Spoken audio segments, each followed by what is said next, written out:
नमस्कार व्यूअर्स, आज मेरे साथ एक बेहद खास मेहमान होंगे। इनकी उम्र भले ही केवल 27 साल है, लेकिन इनके बोल पूरे देश में चर्चा और विवाद दोनों का विषय बने हुए हैं। ये खुद को कट्टर सनातनी हिंदू राष्ट्र का पक्षधर और घर वापसी के सबसे बड़े प्रायोजक बताते हैं। जोरदार तालियों के साथ स्वागत कीजिए बागेश्वर धाम के प्रमुख धीरेंद्र शास्त्री महाराज का।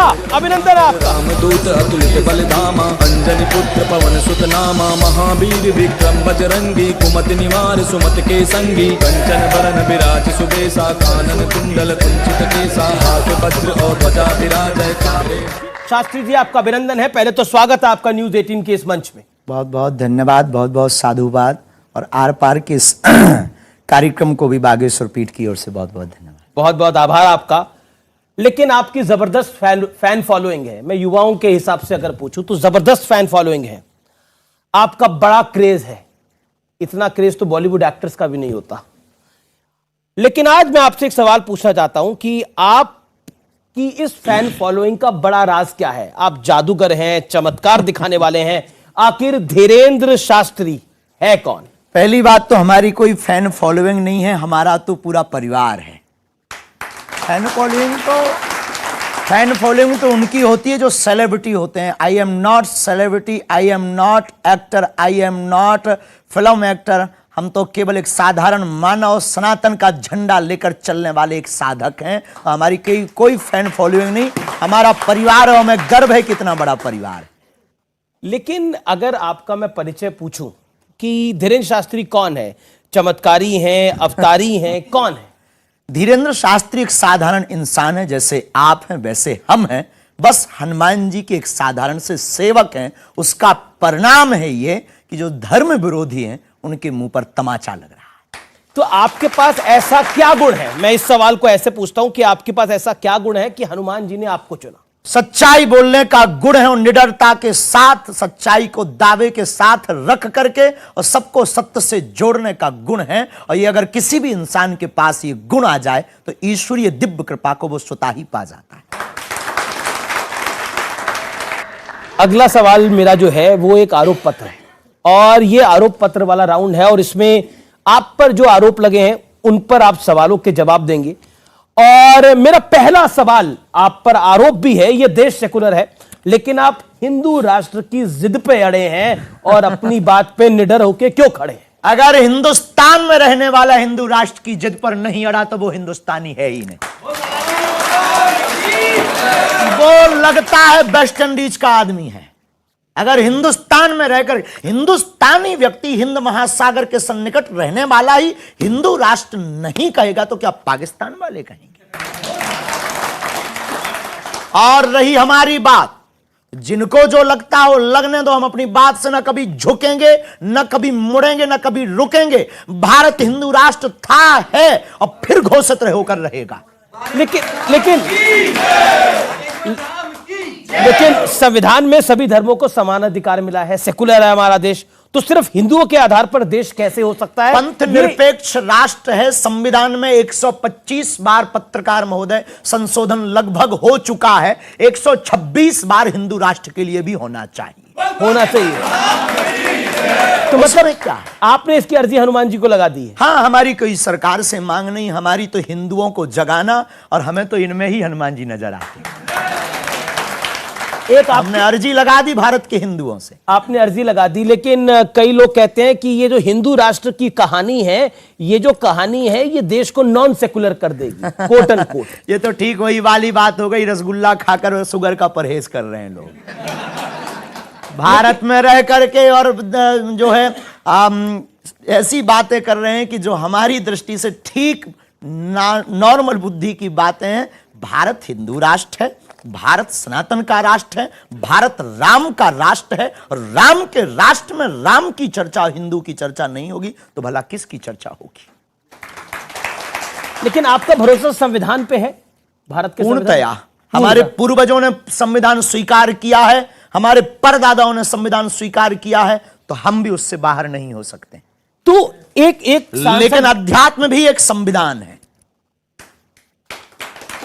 इसकी भी एक आचार संहिता है, रामचरितमानस की भी एक आचार संहिता है, वेदों की भी, उपनिषदों की भी एक आचार संहिता है, पुराणों की भी एक आचार संहिता है। और इस भारत में रहने वाला प्रत्येक व्यक्ति उस आचार संहिता के अंतर्गत है, तो उसका भी दायित्व है कि उपनिषदों की आचार संहिता को माने। लेकिन असाउद्दीन ओवैसी आपको बहुत प्रेम करते हैं, बहुत प्यार करते हैं। यू कह दीजिएगा। Same to. और वो इतना प्रेम करते हैं, और उन्होंने क्या कहा है मैं सुनाना चाहता हूं आपको। असाउद्दीन ओवैसी सांसद हैं AIMIM के, और आपको बहुत प्रेम करते हैं। वो क्या कहते हैं, सुनिए जरा। कैसे आप कह सकते हैं कि इस देश को ऐसा बना देंगे? कैसे बनाएंगे आप? तो आप अंबेडकर के संविधान को जला देंगे क्या? इन्होंने कहा कैसे आप कह सकते हैं, जैसे इनके लोग गजवाए हिंद कह सकते, वैसे हम भगवाई हिंद कह सकते।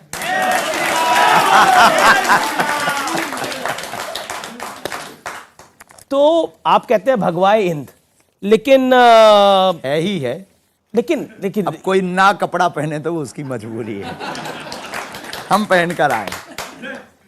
लेकिन जब आप भगवाए हिंद की बात करते हैं तो बहुत सारे लोगों के कान खड़े हो जाते हैं, और वो कहते हैं कि आप मुसलमानों के खिलाफ हैं। बिल्कुल। और अगला आरोप आप पे यही है कि आप मुसलमानों के खिलाफ हैं। बिल्कुल भी नहीं, ये ठीक वैसी बात। हम मानवता के पक्षधर और अमानवता के खिलाफ हैं।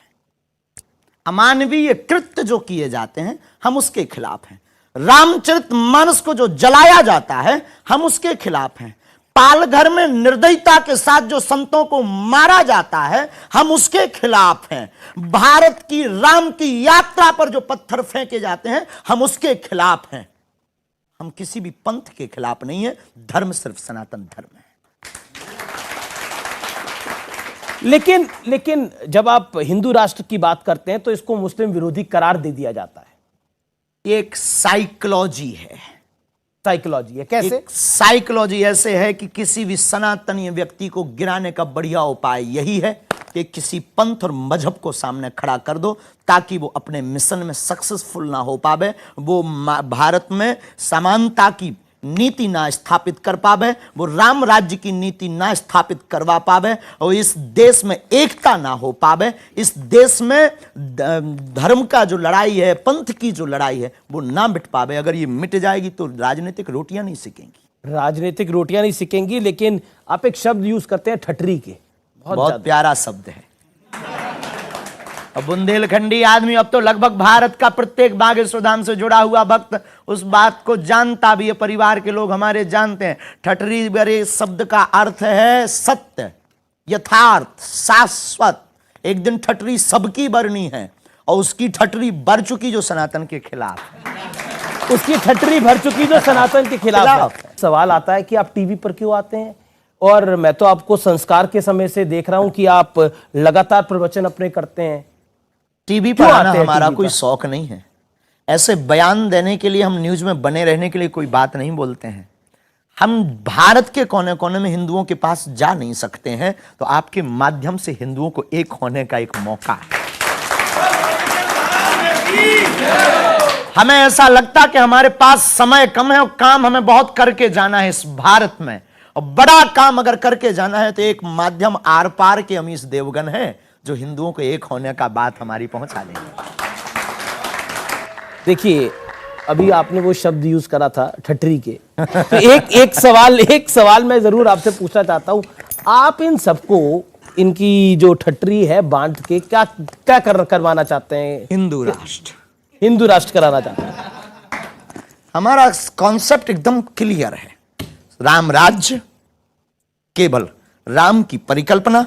हम किसी पंथ और मजहब के खिलाफ नहीं है। आपकी मीडिया पर हम बता देते हैं, इसको आप पहुंचा भी दीजिए, सब तक पहुंचा दीजिए हमारी बात को। हम किसी भी पंथ मजहब के खिलाफ नहीं है। हमारे हिंदू राष्ट्र में किसी भी धर्म के व्यक्ति को कहीं जाने की आवश्यकता नहीं है। जिस प्रकार पाकिस्तान में हिंदू रहते हैं, भारत में मुसलमान भी रह सकते हैं। ईसाई, सिख, फिर काउंटर पार्ट है, पाकिस्तान में तो हिंदू रहते ही नहीं है। वहां पे तो 1% बचे हैं, कितने सारे होते थे। वो बचे हैं, वो वहां की मजबूरी है। यहां ऐसा भी नहीं है, यहां बढ़ रहे हैं। तो हम किसी भी पंथ या धर्म मजहब के खिलाफ नहीं है, हम सिर्फ मानवता के पक्षधर हैं। अच्छा, आपने बढ़ने की बात करी कि बढ़ रहे हैं, आप भी अपना परिवार बढ़ाना चाहते हैं क्या? बहुत जल्दी। बहुत जल्दी बढ़ाएंगे। तो विवाह करेंगे आप? पक्का है, उसमें कोई संदेह नहीं। ये कोई गुनाह थोड़ी है। तो रिश्ते और हमने कोई झोली नहीं ली, सन्यासी भी नहीं है कि हम वही कोई धर्म के खिलाफ कुछ काम कर रहे हो। हमने कोई सन्यास धारण नहीं किया, हम कोई महात्मा भी नहीं है, हम अपने आप को कोई आचार्य भी नहीं, हम एक गुरु परंपरा के हैं। और शादी करें भी तो क्या गुनाह है साहब, आपकी भी तो हुई होगी। तो लड़की देख ली है आपने या देख रहे हैं? अभी तो नहीं देखी। अभी नहीं देखी। आपको मिले तो खबर खींचिएगा। तो ये जिम्मेदारी आप मेरी लगा रहे हैं?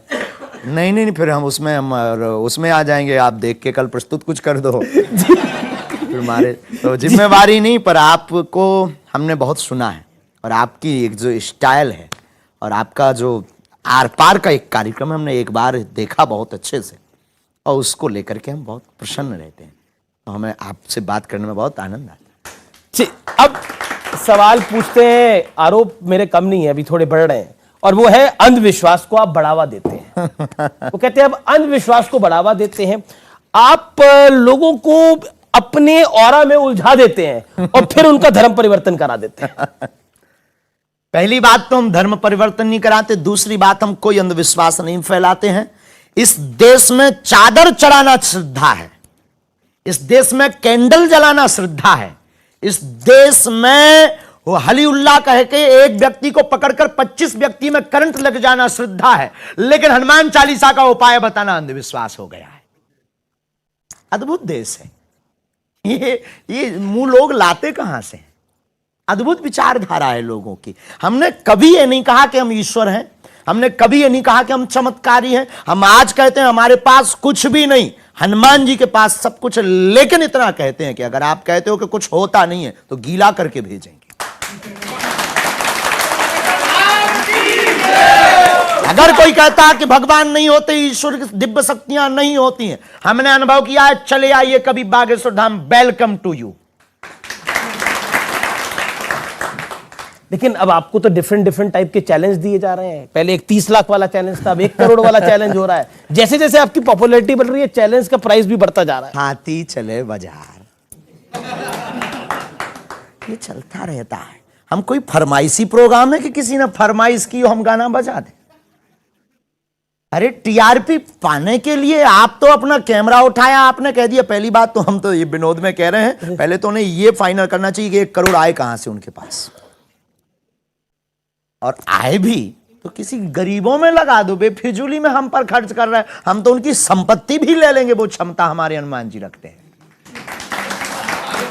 तो ये चैलेंजर क्यों खड़े हो रहे हैं? चैलेंज खड़े नहीं हो रहे हैं, खड़े करवाए जा रहे हैं। उनको भी फेमस होना है बेचारों को, उनकी भी मजबूरी होना। कौन पूछेगा? बागेश्वर धाम के नाम से उनके भी बाल बच्चे पलने वाले हैं ना। तो ये बेफिजूली की बातें हैं। घर पर बैठकर चैलेंज देना, हम यही कहेंगे दूध का दूध पानी का पानी 50 बार कर चुके, कभी तुम्हें मौका लगे धाम चले आओ। लेकिन का चैलेंज देना, क्या 1 करोड़ खर्चा करना, काहे को बेफिजूली? आकर दान देना, हम बेटियों का विवाह कर देंगे साहब। क्या आप राजनीति में आना चाहते हैं? बिल्कुल भी नहीं, कभी नहीं, स्वप्न में भी नहीं। क्योंकि आपके दरबार में तो सभी आते हैं, बीजेपी, कांग्रेस, सबके बड़े अगर नेता किसी को धाम पर आने से सद्बुद्धि मिलती है तो आना चाहिए। लेकिन कुछ लोग आपको कुशल पॉलिटिशियन, कुशल नेता भी मानते हैं। अगर साथ कोई लेते हैं मानता, आप। कोई हमको गुरु मानता है, कोई आचार्य मानता है, और कोई पाखंडी मानता है, तो अगर कोई कुशल नेता भी मानता है तो क्या बुराई है? अच्छा, कांग्रेस और बीजेपी में से किसकी विचारधारा आपको लगती है बेहतर है?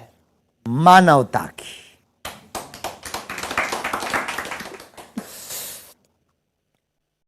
अगला सवाल मेरा यह है कि क्योंकि देश में राजनीति की बात होती है और आपने 2024 का जिक्र किया था कि अब हम 2024 की तैयारी कर रहे हैं, क्या तैयारी कर रहे हैं 2024? हिंदू राष्ट्र की। और 2024 में चुनाव भी है। चुनाव से हमारा कोई लेना देना नहीं, इधर तो नित्य चुनाव है। अच्छा, एक बात बताइए, आपकी फिल्मों में रुचि है? बिल्कुल भी नहीं, रियल लाइफ में हमें बहुत रुचि है। अच्छा, कभी देखी भी नहीं कोई फिल्म? देखते रहते हैं, देखना क्या गुनाह है, आंखें मिली जो है। अच्छा, फिर मैं ये पूछ लेता हूँ कि जब आंखें मिली हैं, देखते रहते हैं, तो कौन सा हीरो आपको बेहतर लगता है, जो आपको लगता है अच्छा काम कर रहा है? भारत की आर्मी। अच्छा, भारत की आर्मी। हीरो तो भारतीय सेना ही है, बाकी तो सब नाटक कलाकार, रुपयों में बिकने वाले अभिनेता हैं। अच्छा एक बात बताइए, खिलाड़ी बता दीजिए, कोई क्रिकेटर पसंद हो, फुटबॉलर पसंद हो, कोई तो पसंद होगा, कोई हॉकी का खिलाड़ी पसंद हो? सब प्रिय हैं क्योंकि सब हमारे हैं। किसको प्रिय बता दें, कौन अप्रिय हो जाए? सब हमारे हैं, सब पसंद हैं। जो बेहतर खेलते हैं वो वही प्रिय है। अच्छा एक बात बताइए, बागेश्वर धाम में आप रहते हैं धीरेन्द्र शास्त्री, आपको डर लगता है? किसी के बाप से नहीं। तो कभी डर नहीं लगता कि देखिए अब आपका डरे किसके बाप से? हमने ना तो किसी के बाप के बैल छोड़े हैं, ना किसी के मकान पर कब्जा किया, ना हमने जमीनें छोड़ाई, ना किसी से दान लिया, तो किसके बाप से डरें? हम बांटने बैठे हैं तो सिर्फ हनुमान जी से डरते हैं, पाप से डरते हैं। हमारे द्वारा कोई ऐसा कृत्य ना हो जाए जिससे धर्म को नीचे देखना पड़े, इससे डर लगता है। लेकिन मैंने कई बार आपकी कथाओं को सुना और टेलीविजन पे भी देखा, तो आप कई बार ठठरी के बोलते हो, बीच बीच में ताली भी बजाते हैं। अब उसका मतलब क्या होता है? उसका मतलब यही है, ठठरी बर गई विरोधी की। इसका मतलब बड़ा प्यारा है। उसका मतलब बड़ा प्यारा है। बड़ा प्यारा है। देखो, ताली पीट करके हमारा कहने का मतलब है, हम बहुत मनमौजी आदमी हैं। और बहुत मनमौजी मतलब हमें किसी भी चीज की बहुत अपेक्षा है नहीं है। हमारी अपेक्षा सनातन है। और हमें ऐसा लगता है कि हमको चलाने वाले, हमारी लीलाओं को नाटक करवाने वाले हनुमान जी हैं, तो जो करवा रहे हनुमान जी करवा रहे हैं, हम बेफिजूली में रोड़ा क्यों बने? और जो मन में आता है दिल खोल करके हम बोलते हैं, जो मन में आता है दिल खोल कर करते हैं, पर जो कहते हैं वो हनुमान जी पूरा करते हैं। चलिए अगला सवाल यह है कि आपने दावा किया था कि आपके खिलाफ विदेश से प्लानिंग हो रही है और आपके विरोधियों की संख्या देश के उस पार बढ़ती जा रही है। आप पाकिस्तानियों की भी हिट लिस्ट पे हैं। क्या आपको लगता है कि आपकी सुरक्षा अब होनी चाहिए? साधु संत के तुम रखवारे, असुर निकंदन राम। वैसे तो उन्होंने हमें सिक्योरिटी दे रखी है, श्री हनुमान जी ने, लेकिन लौकिक व्यवहार में अगर किसी को गर्राट है तो उसके लिए अगर कोई व्यवस्था हो और है तो कोई दोष नहीं है या कोई बुराई नहीं।